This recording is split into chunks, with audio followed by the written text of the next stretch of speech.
Welcome to YouTube channel Y R S class में एक बार फिर से आप सभी लोगों का बहुत बहुत स्वागत है। तो दोस्तों, इस पूरे वीडियो में सेट नंबर 3 2019 801 एसी कोड में प्रश्न नंबर 1 का आपके सामने यहाँ से कह रहा है, निम्नलिखित कथनों में से कोई एक कथन सही है, उसे पहचान कर लिख दिया। जैसे कि दोस्तों प्रश्न नंबर 1 के का में 4 प्रश्न दिया गए हैं। इन चारों प्रश्नों में केवल एक प्रश्न आपका सही है। इन दोस्तों चारों, पहला कह रहा है प्रेमचंद एक प्रमुख नाटककार हैं। दूसरा यहां से कह रहा है ऑप्शन नंबर यहां से डॉक्टर श्याम सुंदर दास प्रसिद्ध कवि हैं या कवि थे। तीसरा है ध्रुव स्वामिनी जयशंकर प्रसाद का नाटक है। चौथा है त्रिवेणी रामचंद्र शुक्ल का कविता संग्रह है। तो दोस्तों इन चारों ऑप्शन में ऑप्शन नंबर आपका यहां से तीसरा सही है, ध्रुव स्वामिनी जयशंकर प्रसाद का नाटक है। दोस्तों ध्रुव स्वामिनी है क्या? जयशंकर प्रसाद का नाटक है, जो कि दोस्तों इन चार ऑप्शन में ऑप्शन नंबर आपका यहां से तीसरा सही है।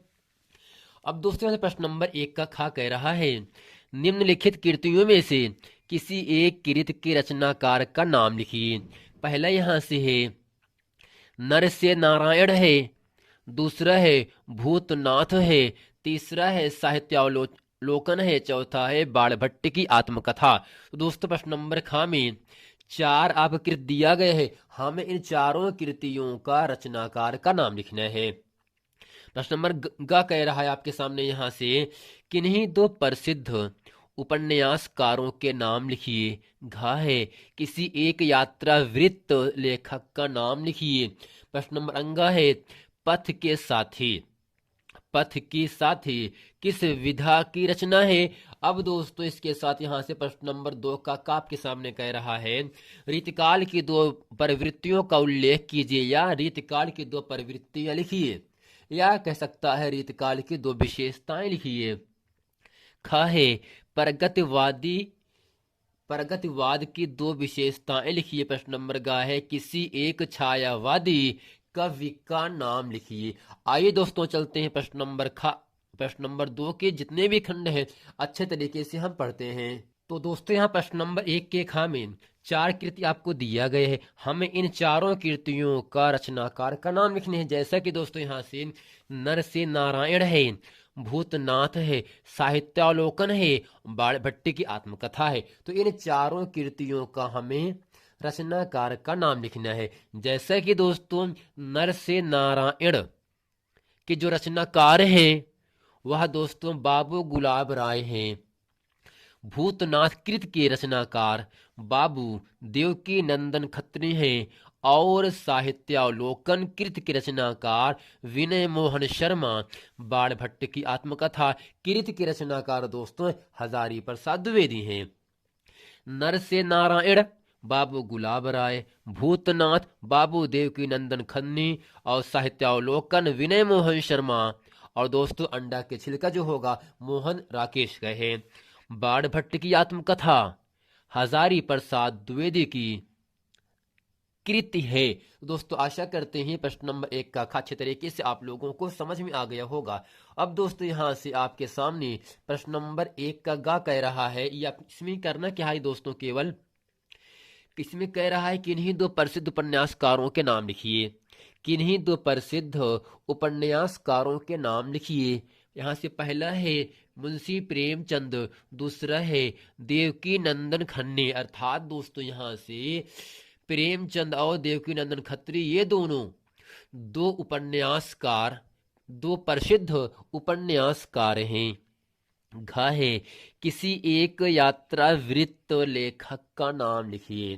किसी एक यात्रा वृत्त लेखक का नाम लिखिए। दोस्तों यहां से इसका उत्तर क्या होगा, राहुल सांत कृत्यायन। राहुल सांत कृत्यायन ये एक दोस्तों यात्रा वृत्त के लेखक हैं। अंगा है पथ के साथी किस विधा की रचना है।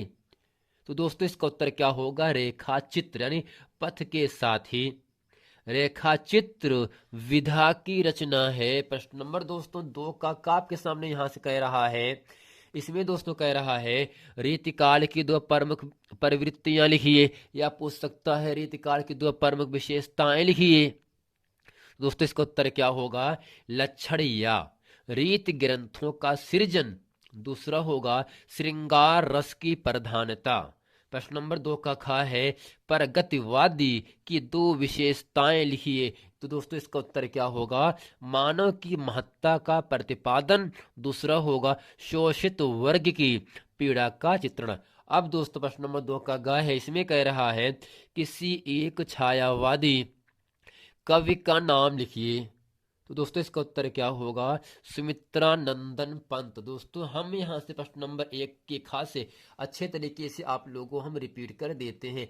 दोस्तों इसमें करना क्या, प्रश्न नंबर 1 के खा में 4 कृति दिया गया है। इन चारों कृतियों का हमें दोस्तों रचनाकार का नाम लिखना है। जैसा कि जो पहली कृति है नर से नारायण है, जिसके रचनाकार बाबू गुलाब राय है। भूतनाथ कृत के रचनाकार बाबू देव की नंदन खत्री हैं। और साहित्यावलोकन के रचनाकार दोस्तों विनय मोहन शर्मा हैं। बाणभट्ट की आत्मकथा हजारी प्रसाद द्विवेदी की कृति है।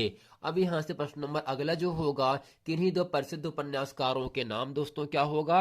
मुंशी प्रेमचंद और देवकीनंदन खत्री है। और यहां से किसी एक यात्रा लेखक का नाम लिखिए।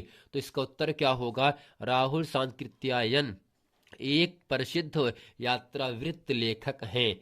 पथ के साथी किस विधा की रचना है? दोस्तों पथ के साथी रेखा चित्र विधा की रचना है। रीतिकाल की दो प्रमुख विशेषताएं लिखिए। तो इसका उत्तर क्या होगा? लक्षण या रीति ग्रंथों का सृजन। दूसरा होगा श्रृंगार रस की प्रधानता। 2 का खा है प्रगतिवादी की दो विशेषता। दोस्तों क्या होगा? पहला होगा मानव की महत्ता का प्रतिपादन। दूसरा होगा शोषित वर्ग की पीड़ा का चित्रण। गाहे किसी एक छायावादी कवि का नाम लिखिए।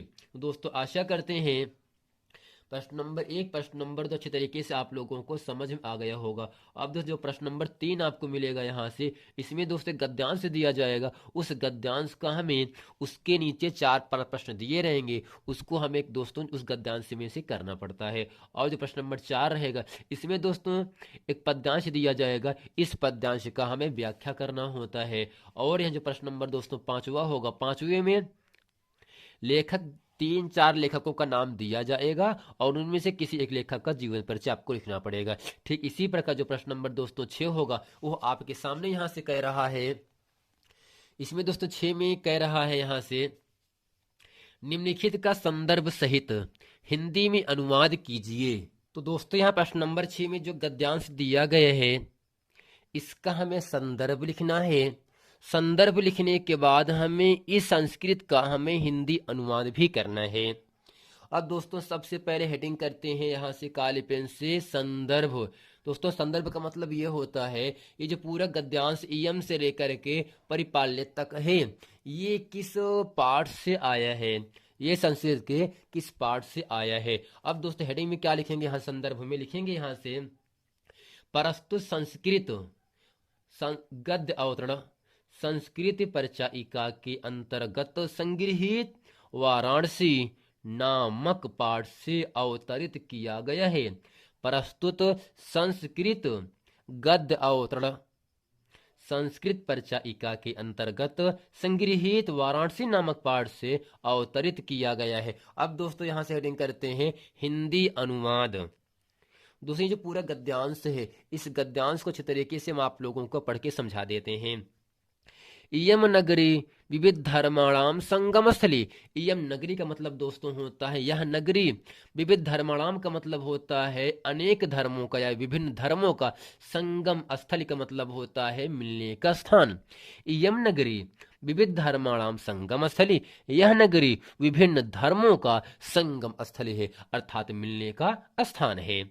महात्मा बुद्ध तीर्थकर पार्श्वनाथ शंकराचार्य कबीर गोस्वामी तुलसीदास अन्ये च बहवः महात्मानः अत्रागत्य स्वीयान् विचारान् प्रासारयन्। दोस्तों महात्मा बुद्ध तीर्थकर पार्श्वनाथ शंकराचार्य कबीर का मतलब कबीर, गोस्वामी तुलसीदास अन्य का मतलब तथा, चा माने और बहवा का मतलब बहुत से, महात्माना का मतलब महात्माओं ने, अत्रागत का मतलब यहाँ आकर के, सुवियान का मतलब अपने, विचारान का मतलब विचारों को, परासारयन का मतलब होता है फैलाए। दोस्तों यहां से क्या होगा, महात्मा बुद्ध, तीर्थकर, पार्श्वनाथ, शंकराचार्य, कबीर गोस्वामी तुलसीदास, अन्य च अन्य बहुत से, अन्य च मतलब क्या हो दोस्तों, अन्य बहुत से महात्माओं ने यहां आकर अपने विचारों को फैलाया। यानी दोस्तों क्या होगा यहां से, इयम नगरी विविध धर्माणाम संगम स्थले, यह नगरी विभिन्न धर्मों का संगम स्थल है, यानी अलग अलग धर्मों का संगम स्थल का मतलब होता है मिलने का स्थान। तो दोस्तों संगम का मतलब मिलना होता है। महात्मा बुद्ध, तीर्थकर, पार्श्वनाथ, शंकराचार्य, कबीर गोस्वामी तुलसीदास, अन्य च बहवा महात्मान अत्रागत स्वीयान विचारान परासारयन। महात्मा बुद्ध, तीर्थकर, पार्श्वनाथ, शंकराचार्य, कबीर गोस्वामी तुलसीदास, अन्य बहुत से महात्माओं ने यहां आकर अपने विचारों को फैलाया। न केवलम दर्शने साहित्य, न केवलम दर्शने साहित्य, न केवल दर्शन साहित्य, धर्म का मतलब धर्म, अपितु का मतलब दोस्तों होता है यहां से किंतु, कला क्षेत्र भी, कला के क्षेत्र में भी, इयम नगरी यह नगरी, विविधानाम विभिन्न कलानाम कलाओं, शिल्पानाच शिल्पों, कीर्ति मिस इस लोके मिस विश्व में, संसार में, विस्तृता मिस प्रसिद्ध है।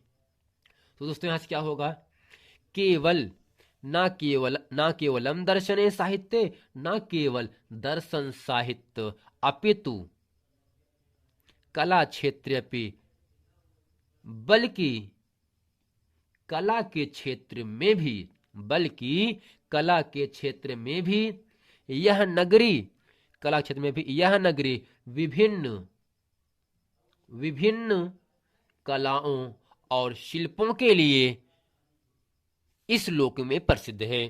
दोस्तों क्या होगा यहां से, न केवलम दर्शने साहित्य धर्म, न केवल दर्शन साहित्य धर्म, किंतु कला के क्षेत्र में भी यह नगरी विभिन्न कलाओं शिल्पों के लिए इस लोक में प्रसिद्ध है, इस संसार में प्रसिद्ध है।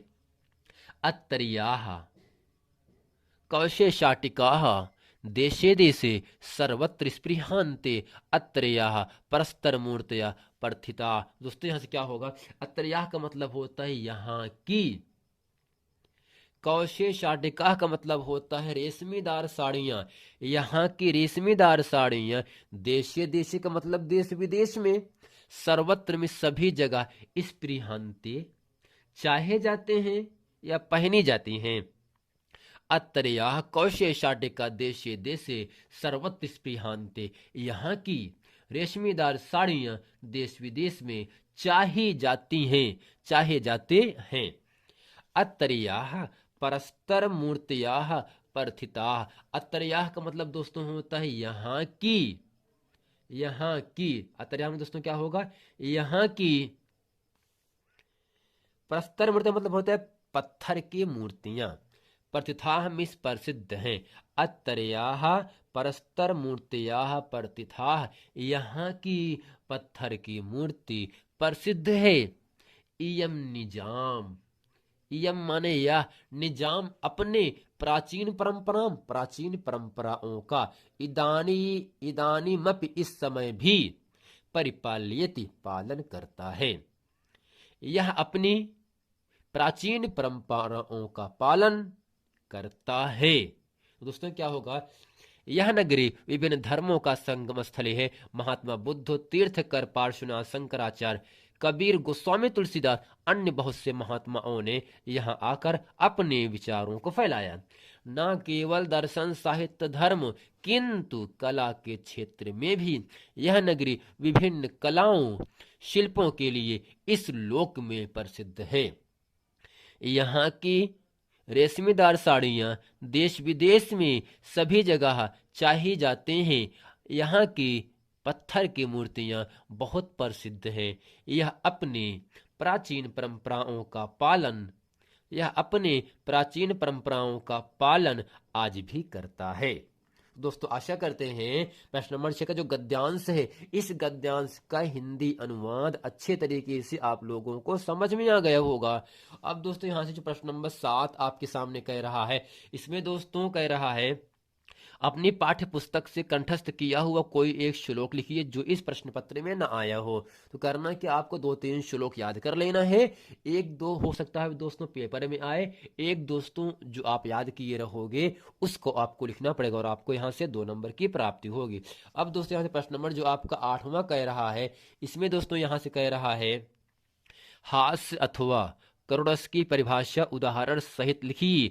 दूसरा है उपमा अथवा उत्प्रेक्षा अलंकार की परिभाषा उदाहरण सहित लिखिए। ग है रोला अथवा सोरठा छंद की परिभाषा उदाहरण सहित लिखिए। तो दोस्तों आशा करते हैं प्रश्न नंबर 8 का जो का खा गा है इसको अच्छे तरीके से आप लोगों को याद हो गए होंगे। अब दोस्तों यहाँ से प्रश्न नंबर 9 का कह रहा है, इसमें दोस्तों हमसे क्या पूछ रहा है, दोस्तों उपसर्ग दिया गया है और हमें इन सभी उपसर्गों से शब्द बनाना है। और दोस्तों जो उपसर्ग होता है यह शब्दों के पहले लगता है। तो अति अनु अभि उप वि रह सहा, इन सभी उपसर्गों से हमें शब्द बनाना है। प्रश्न नंबर ख में दोस्तों तापन आई वा, ये आपका दोस्तों क्या होगा, प्रत्यय दिया गया है और प्रत्यय शब्दों के अंत में लगता है। तो इन प्रत्ययों से हमें शब्द बनाना है। और प्रश्न नंबर दोस्तों जो ग है त्रिनेत्र नील गगन नदी नाले नवरत्न, ये सब दोस्तों समास विग्रह करना है, यानी शब्द दिया गया है, त्रिनेत्र है, नील गगन है, नदी नाले है, नवरत्न है, हमें इन सभी शब्दों का समास विग्रह करना है और हमें समास का नाम भी बताना है। अब इसके साथ दोस्तों यहां से जो आपका प्रश्न नंबर 9 का घा कह रहा है, इसमें केवल आपको करना क्या है, किन्हीं 2 शब्दों के तत्सम रूप लिखना है। क्या दोस्तों लिखना है, तत्सम रूप का मतलब ये होता है ऐसे शब्द जो संस्कृत से में आज भी प्रयोग किए जाते हैं, तत्सम शब्द कहलाते हैं। तो सपना सात नींद माता, दोस्तों क्या क्या दिया है, सपना है, सात है, नींद है और माता है। सपना का दोस्तों क्या होगा, यहाँ से स्वप्न होता है। सात का दोस्तों क्या होगा, यहाँ से सप्त होता है। नींद को दोस्तों कहते हैं क्या है, निद्रा कहते हैं। और दोस्तों माता को कहते हैं मातृ कहा जाता है।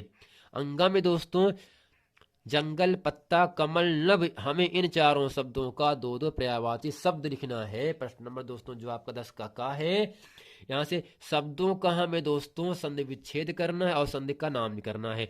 मात्र धन आकृति, मात्राकृति, तथा धन एवं तथेव, इति धन आदि इत्यादि। ग्राम धन औषधालय, ग्राम औषधालय। और यहाँ से मति मधु युष्म तद का पंचमी विभक्ति एक वचन। इसके साथ यहाँ से जो आपका प्रश्न नंबर गा है, पठान हसिष्यतः अपयश अपश्यत, हमें इन सभी शब्दों का धातु रूप लकार पुरुष तथा वचन पूछ रहा है। आइए दोस्तों चलते प्रश्न नंबर 9 का खा गा घा अंगा तक अच्छे तरीके से हम पढ़ते हैं। तो दोस्तों प्रश्न नंबर 9 का जो का है, उपसर्ग अति अनु अभि उप वि सा है, इन उपसर्गों से शब्द बनाना है। तो अति से बनाते हैं शब्द अतिक्रमण, अनु से बनाते हैं अनुपमान, अनुमान या अनुपस्थित, अनुगमन, अनुचर, अनुयायी। और दोस्तों अभि से बनाते अभिमान, अभिलाषा या अभियोग या अभिप्राय। अब दोस्तों उप से बनाते उपकार, वि से बनाते हैं विमल और सह से बनाते हैं सहयोग, सहपाठी, सहचर, सहजन। हम इन सभी शब्दों को इस प्रकार से बना सकते हैं। अब यहां से प्रश्न नंबर 9 का जो खा है, ये दोस्तों तापन आई हुआ है।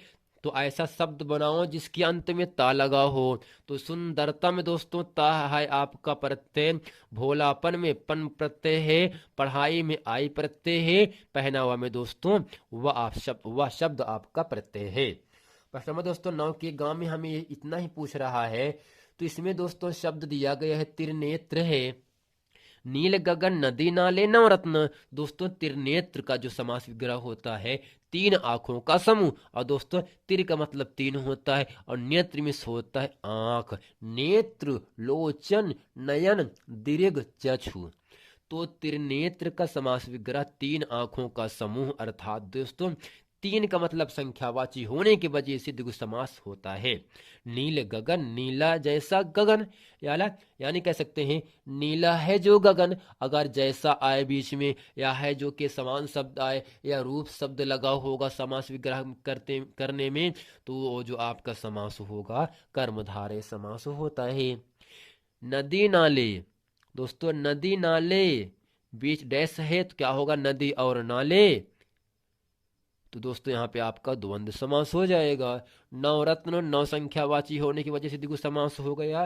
प्रश्न नंबर दोस्तों 9 के घ में केवल आपसे पूछ रहा है, सपना का तत्सम रूप स्वप्न होता है, सात का सप्त होता है, नदी का निद्रा होता है और माता शब्द का तत्सम रूप मातृ होता है। इसके साथ दोस्तों यहाँ से जो आपका प्रश्न नंबर 9 का अंगा है, इसमें केवल आपसे इतना ही पूछ रहा है, जंगल है, पत्ता है, कमल है और दोस्तों क्या होगा आपका अगला, नभ है। तो दोस्तों जंगल का पर्यायवाची शब्द होता है वन कानन, यानी ऐसे शब्द जो एक से अधिक अर्थ रखते हैं पर्यायवाची शब्द कहलाते हैं। तो यहां से दोस्तों कहने का मतलब क्या होगा, जंगल का वन और कानन होता है, या दोस्तों विपिन भी लिख सकते हैं, विपिन मिस जंगल होता है। पत्ता यानी पर्ण, पत्ती पल्लव। कमल को दोस्तों कहते हैं अंबुज नीरज जलज तोयज। दोस्तों नभ मिस क्या होता है, ये गगन मिस आसमान होता है, यानी नभ गगन व्योम अंबर अंतरिक्ष।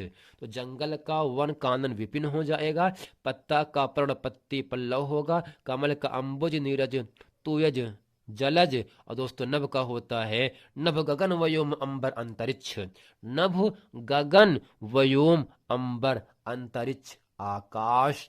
दोस्तों यहां से आशा करते हैं प्रश्न नंबर 9 का अंगा अच्छी तरीके से आप सब समझ गए होंगे। अब दोस्तों प्रश्न नंबर 10 का है, मातृधन आकृति मात्राकृति। तो यहां से दोस्तों क्या होगा आपका, आधा र है यर संधि होगा, तथा धन एव ऊपर ऐ की मात्रा वृद्धि संधि, इति धन आदि इत्यादि आधा ता यर संधि, ग्राम धन औषधालय माँ पर अ की मात्रा होने की वजह से वृद्धि संधि हो गया। इसके साथ दोस्तों यहाँ से मति मधु युष्मत तद का पंचमी विभक्ति एक वचन, मत का होता है मते, मधु का होता है मधुनः, युष्मत का होता है तुवत और तद का होता है तस्याह। दोस्तों यहाँ से मते मधुनः तुवत तस्याह, मति मधु युष्मत तद का पंचमी विभक्ति एक वचन होता है। और यहाँ से प्रश्न नंबर 10 का जो गा पूछ रहा है, इसमें दोस्तों पठानी हसिष्यतः अपश्यत, इन सभी शब्दों का हमें धातु लकार पुरुष वचन पूछ रहा है। पठान पड़ धातु का लुट लकार उत्तम पुरुष एक वचन, हसिष्यतः हस धातु का लिट लकार प्रथम पुरुष द्विवचन, अपश्यत पश दृश्य धातु का लट लकार प्रथम पुरुष एक वचन है। तो दोस्तों आशा करते हैं इस पूरे वीडियो में जितने प्रश्न हम आप लोगों को बताए हैं वे सभी प्रश्न अच्छे तरीके से समझ में आ गया होगा। मिलते हैं दोस्तों नेक्स्ट वीडियो में, तब तक के लिए थैंक यू।